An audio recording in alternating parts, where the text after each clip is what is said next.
Hello বন্ধুরা, কেমন আছো? আশা করি ভালো আছো। ছোট্ট একটা ভিডিও নিয়ে চলে আসলাম। দেখো দুপুরের মেনু: ভাত, ঘ্যাটকল বাটা, মাছ দিয়ে বেগুন দিয়ে ঝোল আর নোনা কাঁকড়ার ঝাল, সঙ্গে একটা বেলি মাছের লাজা ছিল, দিয়েছে ওর মধ্যে। এই আমাদের ছোটো বাবু খাচ্ছে ঘ্যাটকল বাটা দিয়ে।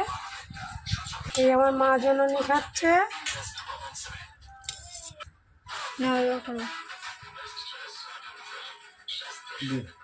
ঘ্যাটকল বাটা দিয়ে। দারুণ হয়েছে, দারুণ। সঙ্গে চিংড়ি মাছ বাটা দিয়েছি, ঘ্যাটকল পাতা দিয়ে চিংড়ি মাছ বাটা।